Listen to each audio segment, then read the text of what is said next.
the fire that consumed the forest, and the memory it awakened. The sky was ablaze. A blood-red sun hung suspended overhead, casting down a harsh and silent light that warned of the calamity to come. In the most brutal dry season of the decade, a single spark no one knew from where ignited and roared to life like a feral beast, devouring every green sprout in a matter of moments. The trees groaned in agony. Acrid smoke coiled through every leaf, clung to the backs of animals fleeing for their lives. The once peaceful forest had become a sea of fire. Shadows darted through the hazes, silent, desperate, and seemingly in tears. In the southern sector of the reserve, Samuel, a ranger who had spent half a lifetime with this land, quietly buttoned his shirt, tightened his grip on the flashlight, and clenched the rescue order in his other hand. "It's not just to save the forest," he murmured, voice barely audible beneath the roar of the rescue helicopter. "I have a promise to keep, a promise to this very place. One I've never forgotten in 20 years. 2 decades ago, during a similar fire, he had failed to save a group of elephant calves trapped within a burning circle. The harrowing cries from that night haunted his dreams through the long years of middle age. And now, as twilight settled over his life, he knew silence was no longer an option. Eventually, the fire was extinguished. What remained was ash and scorched ruins etched into the earth like the footprints of darkness. Towering trees now stood twisted and charred like cursed spirits, shrouded in a thin veil of smoke that clung to the landscape like mourning cloth not yet laid over grief. During the final cleanup, Samuel walked alone through the scorched paths, his boots sinking into a thick layer of ash like the dust of time itself. When he reached a strip of earth burned darker than the rest, a long, straight scar like the entrance to hell, he stopped. And then, amidst the absolute silence, a roar rose up. Weak, hoarse, like the sob of a soul yet to be laid to rest. Samuel stood frozen. In that moment, there were no bird calls, no windingly that sound. It wasn't loud enough to be threatening, but it pierced straight through the heart of a man who once owed the forest a life. He turned toward the sound. His heart pounded not from fear, but because he knew that roar wasn't just a cry of pain. It was the voice of a love that had never burned out, even buried beneath the ashes of memory. And in that instant he understood. In the deepest sorrow, sometimes the strongest thing left is not life, but love that still dares to call out. That frail roar tore a jagged crack through the silence. Samuel and the rescue team rushed toward the direction it had come from, through scorched brush and grass blades shredded like blackened rags by fire. And then they saw it. Beneath the charred, collapsing canopy of a tree, a male lion lay crumpled on the blackened earth. Its back was blistered from burns, its once proud mane now singed and patchy like torn cloth. But what left Samuel speechless wasn't the wounds. It was the eyes. Those eyes, deep brown, steadfast, as still as an ancient well, belonged to a creature he had once known. 2 decades ago, he'd been a young ranger. The lion, then just a trembling cub caught in a rusted trap, had cried out for its mother in the rain-soaked forest. Samuel stood frozen, the years collapsing in on themselves. He had always wondered whether the cub had survived, whether fate had allowed it to grow in this unforgiving land. And now that very creature, no longer whole, no longer strong, lay before him, roaring not with power, but with a voice calling out from a memory no one else could hear. Beside it, half buried in ash, was a small tuft of pale lioness fur, yellowed like faded sunlight. Samuel knelt and picked up each strand, weightless in his hand, and his heart clenched as he realized the lion had not called for people. It had roared through the night, calling for its Matea name that would never again answer.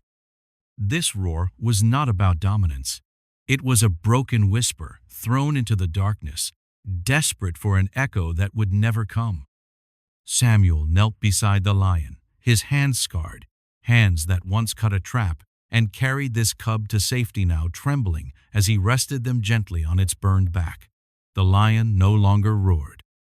It breathed, ragged, and labored, but its eyes remained on him, not wild, not pleading, just silently asking, "What is left of me?" And Samuel whispered into the forest wind, "What's left is what makes us still call out in the dark."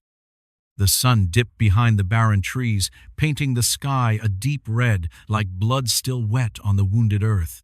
In that twilight, Samuel knelt beside a body stripped of its pride by flame. The rescue team stood silent. Then one voice cautiously spoke up. "It's not safe. We need to leave it behind. There are more hot spots to contain." But Samuel did not leave. "No," he murmured, shaking his head, eyes locked onto the lion's now clouded gaze. "I owe him."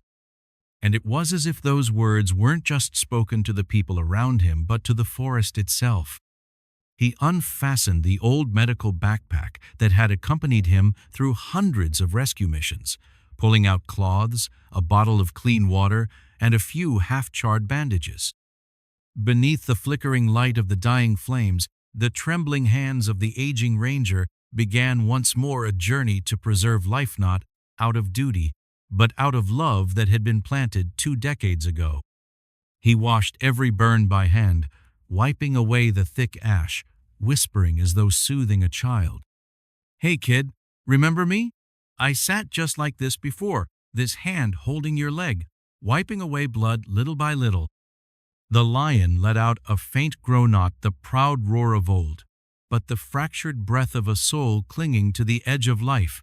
Yet it didn't resist, didn't try to crawl away. It simply lay there, and each time Samuel spoke, it tried to turn its head toward Hemor, toward the direction of that final roar, where perhaps its mate had never made it back. Samuel fashioned a makeshift IV line from a rubber hose, carefully wrapping the end so it wouldn't irritate the raw skin. As night settled over the forest, the air grew cold. He placed his own coat, the thick, worn ranger's jacket bleached by years of patrols, over the lion's body, and sat close, back, leaning against a scorched tree trunk. No need for a medical station, no need for lights, just one man and a memory that had never truly left. The lion's eyes slowly closed, its breathing growing softer, not in surrender, but as if once more placing its trust in the hands that had saved it before. Samuel whispered, soft as the wind, "Love never disappears, it just waits to return sometimes, in its most broken form." On the third night, the forest no longer burned, but its breath still trembled. Under a sky cloaked in thin smoke, ash drifted like restless memories refusing to sleep.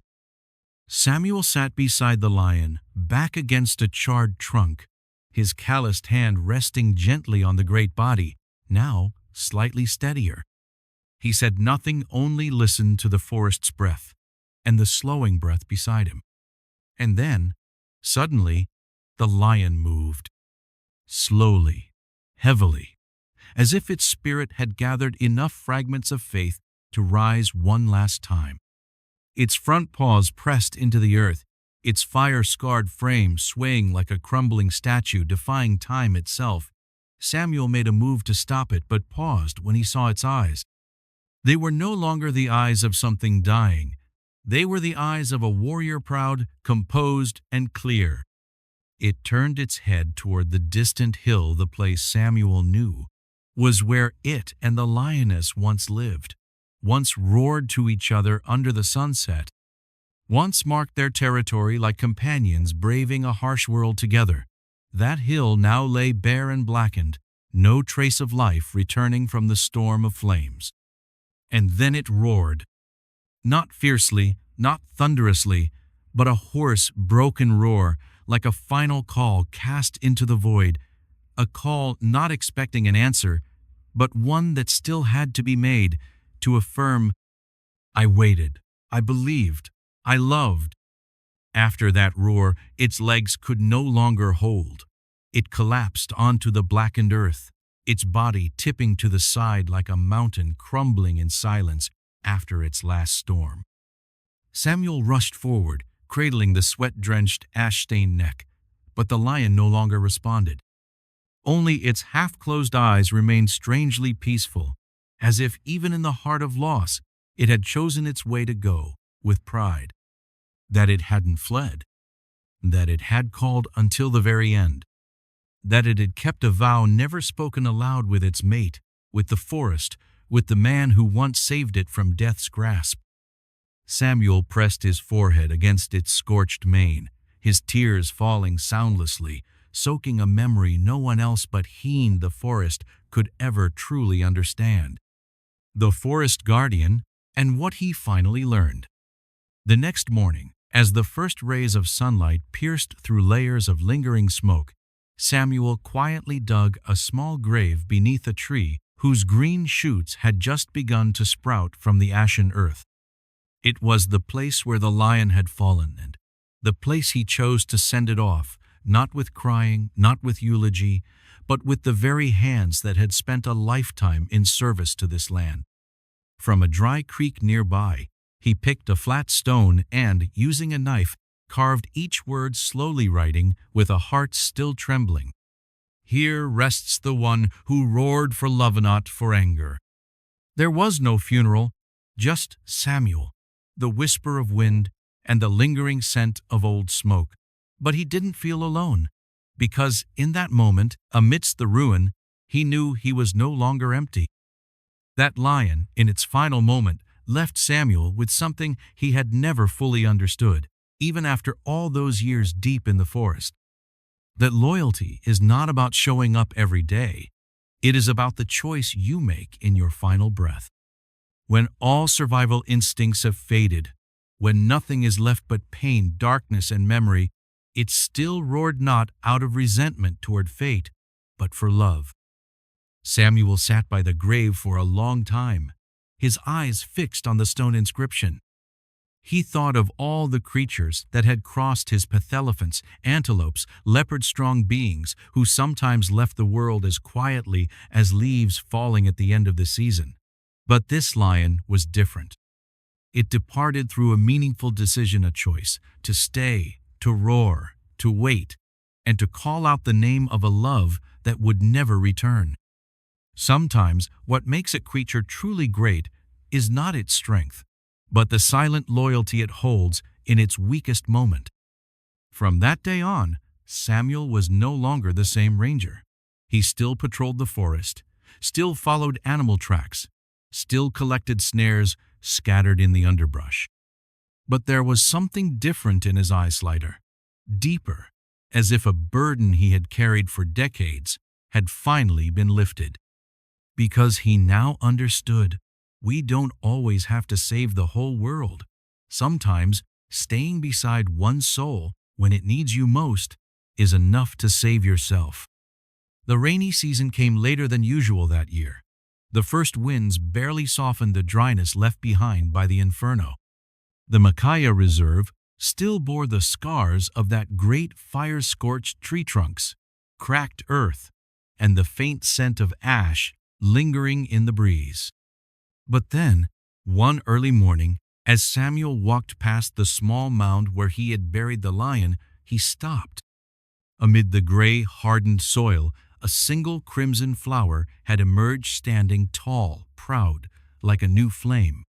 It was a rare species that only blooms after fire, and only blossoms when the ground has endured enough pain to give birth to life from devastation. Samuel knelt, gently reaching out to touch its petals. Soft, fragile, yet resilient to the point of heartbreak. "You're roaring again, aren't you?" he whispered, his eyes misting over. A few young rangers passing by paused to look at the lone flower rising from the scorched land. One chuckled, "Are you sure you're not imagining it, old man?" Samuel wasn't offended. He simply smiled, shook his head, and said, "No, memory can't be imagined, not when it's carved by a final roar." Since that day, whenever a new ranger joined the station and the team gathered by the campfire at night, someone would always recount the story of Samuel and the lion not as a tale of rescue, but as a legend. A sorrowful story, yet beautiful, because it was not merely about death, but about what continues to live. A promise, a call, a love held until the very last breath. That red flower still blooms every year, just one, no more, no less, as if the ancient forest itself wants to preserve a memory of its own. In a world that grows more hurried each day, where people chase quick goals and easily forget the simplest things, the story of a scorched lion and an old ranger is a poignant reminder. Sometimes, life isn't measured by the length of a breath, but by the depth of a heart. Love, loyalty, and the seemingly invisible things are what help us endure loss, overcome sorrow, and rediscover the true meaning of existence. Not all acts of kindness are praised by the world. But if you dare to keep a promise, if you have the courage to love something all the way to the end, then you've left a mark on this world like a red flower blooming from scorched earth. If you believe that love can survive even the fiercest wildfire, tap like to support stories that carry humanity at their core.